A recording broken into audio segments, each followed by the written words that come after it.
like the jacket wearing Reds. It is the post-match pint. No one's got a pint, but who's asked? The Reds have won. Get in!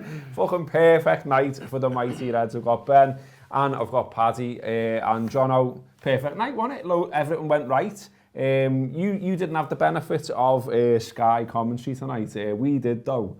And I kept having to check the fucking score, to be honest, because they were quite miserable on it, and I was like, I think we're sound here. And we were sound. Yeah, we put it on at half time. We were on a hot mic. We put the Sky analysis on at half time. They were like, Burnley being exceptional first half. And I was like, hang on, they've been in once behind us.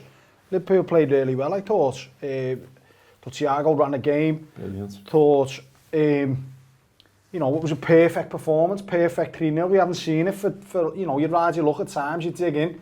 You've got to do that when you go to places like Burnley, and if you could have asked for a performance and a result before the game, that's exactly what you want. No, you know, not panicked. Looked like we were going to win from the minute we scored, and then just played the game out. Thought they were fantastic. Yeah, so did I. And after the madness of the last one, mate, you know, like relying on the fucking keeper to score something that we've never seen in our lives.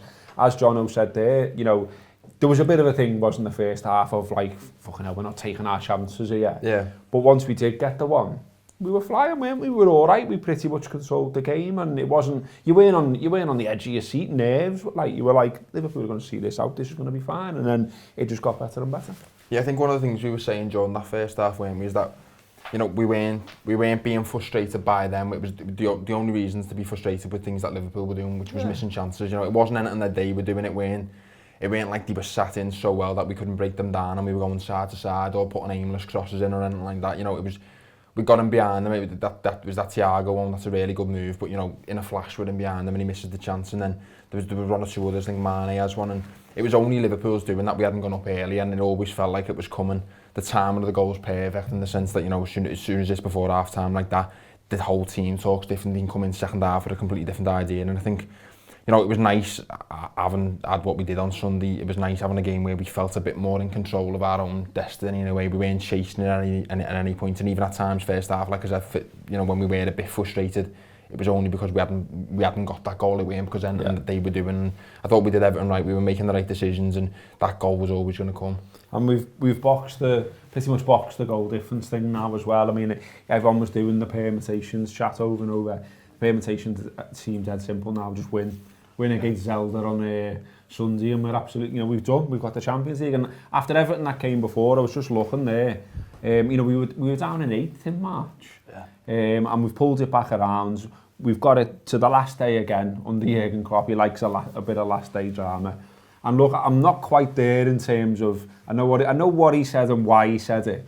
I'm not there on the it's the greatest thing ever if we get fourth, because the season's been a lot of it has been a shit show, and they deserve credit for turning it around. But I don't want you now to sell it to me that it was fucking great, because it wasn't. No, I think as achievements go, you know, it start of the season, you know, someone said Liverpool are going to be out of all the cups and scrapping for the fourth on the last day. You'd have been like, fucking hell, what's going on here? But I think, given the context of the ridiculous sort of almost like computer game things getting thrown at us halfway through the middle of this season, you know, people fucking getting injured, centre-halves getting kidnapped and never been seen again, and, you know, tragedy occurring within the squad to affect morale and all this stuff. I think in that context, they can sort of understand why Klopp's getting himself into that position where he's like, look, this is, you don't understand how big an achievement this is for this set of players.